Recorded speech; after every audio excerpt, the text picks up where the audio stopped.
Hola a todos, queridas oyentes, hermanos y amigos. Bienvenidos a la lectura de nuestro alimento diario, serie La Palabra de Vida, la comunión de vida y piedras vivas para la edificación. Título del tomo: Apresurar la venida del día de Dios. Autor Pedro Dong. Título de la semana: El juicio de Dios sobre los impíos. Día miércoles, leer con oración. Y perseveraban en la doctrina de los apóstoles, en la comunión unos con otros, en el partimiento del pan y en las oraciones. Hechos, capítulo 2, versículo 42. Repetimos: y perseveraban en la doctrina de los apóstoles, en la comunión unos con otros, en el partimiento del pan y en las oraciones. Amén. Título del día: Enseñanzas saludables y enseñanzas destructivas.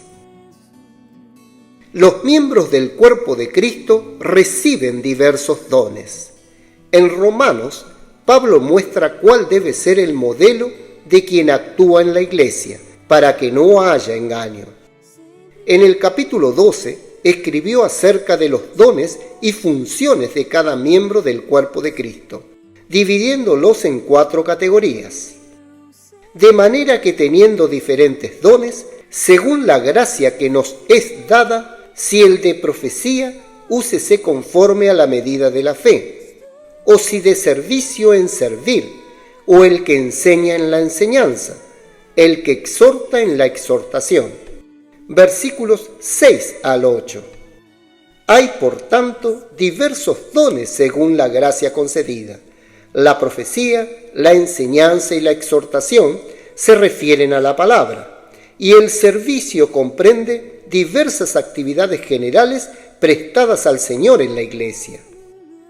Sobre este pasaje, una de las notas del pie de la versión Recobro deja claro que profetizar no es simplemente hablar por Dios en la iglesia, sino pronunciar una palabra que proviene de la revelación directa de Dios.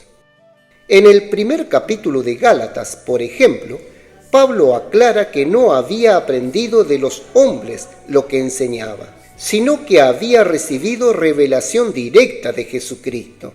Versículo 1. Para ministrar como profeta y apóstol de Dios.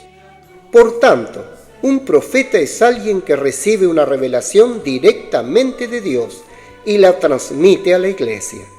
En la iglesia, todos pueden profetizar, siempre dentro de la enseñanza de los apóstoles, como está escrito en Hechos, capítulo 2, versículo 42. Así pues, tanto los que enseñen como los que exhortan deben hacerlo conforme a la revelación contenida en la enseñanza de los apóstoles. Siendo así, no hay confusión, sino un solo maestro, cuya batuta determina una sola dirección, un solo ritmo, porque la palabra profética es segura y nos indica el rumbo y la cadencia. Al comienzo del segundo capítulo de la segunda epístola de Pedro, leemos que los falsos maestros introducirán encubiertamente herejías destructoras. Versículo 1. La herejía indica una opinión contraria a la enseñanza ortodoxa, a la sana enseñanza de la verdad dada por los apóstoles. Ese tipo de enseñanza contraria causó divisiones en la iglesia y una consecuente degradación. Si la iglesia está en una condición degradada, las herejías son aceptadas como normales y la enseñanza apostólica pasa a ser tildada de herejía. Un ejemplo de esto ocurrió en la Edad Media, cuando el papado de Roma, en el apogeo de la degradación de la iglesia, hizo la Biblia inaccesible al pueblo. Por causa de esto se cometieron muchos errores y muchos cristianos verdaderos, como los valdenses, fueron perseguidos y muertos bajo cargos de herejía. Más tarde vino la Inquisición, que tenía como objetivo precisamente perseguir y matar a los herejes. Pero muchos de estos eran auténticos buscadores de la palabra pura de Dios. En realidad, fueron castigados por ser fieles seguidores de Jesucristo. Gracias al Señor tenemos el estándar de la Biblia.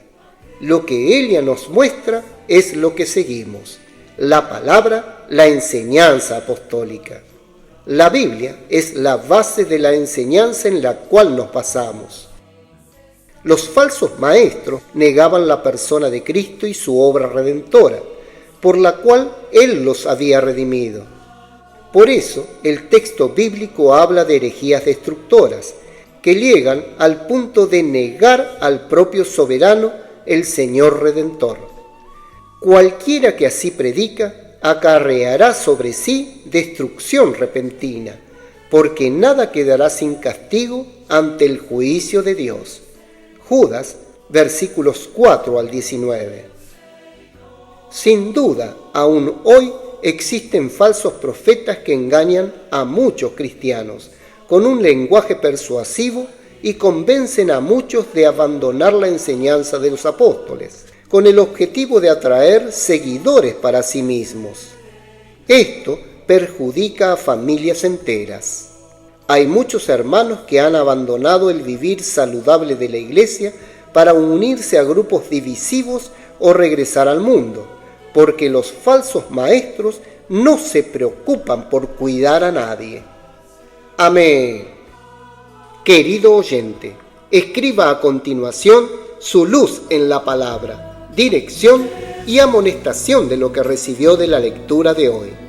También ore y haga un grito de guerra basado en estos ítems, para que la palabra profética quede sedimentada en su corazón. Jesús es el Señor.